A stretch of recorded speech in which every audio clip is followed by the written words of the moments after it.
Gibansay na sa COMELEC sa 3rd District sa Davao City ang support staff nga mag-assist sa mga vulnerable sector sa mga sa senior citizen, buntis ug person with disability karong barangay NSK elections. Samtang gipahimangnuan sab sa COMELEC ang mga bontante sa angayang himuon atol sa adlaw sa eleksyon. Dugang detalye sa report ni John D. Esteban. Usa ang magtutudlo nga si Jason Oliverio sa mga gibansay nga mamahimong kabahin sa support staff alang sa IAP kung emergency accessible polling place sa 3rd District sa Davao City alang sa barangay and sangguniang kabataan elections.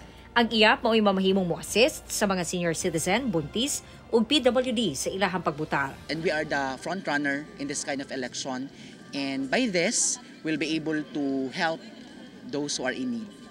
Magsilbi sab sa turil ang magigagaw nga sila John Ray ug Erlyn Joy Ortega karong taliabot nga eleksyon sa ilahang barangay. Murag makaserve na lang po or makatabang sa election dito sa among kwan sa Sarib. For opportunity nga makahelp po sa election.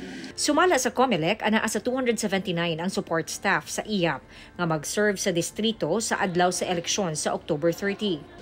Accessible polling place strategically located near the entrance to accommodate our senior citizen, our PWD na hindi na makaakyat, and yung heavily pregnant women. Yan ang purpose nila. Samtang karong nagkaduol ang eleksyon, doon ay pahimangno ang COMELEC sa mga butante.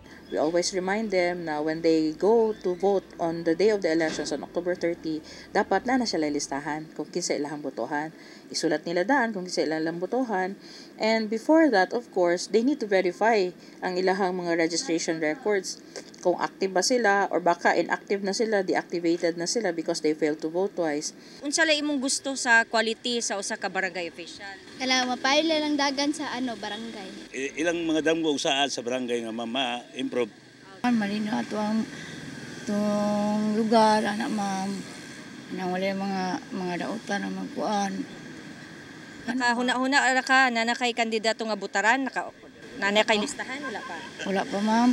Kauban si Jojo Solarte sa kamera. Ako si John D. Esteban para sa At Home with GMA Regional TV.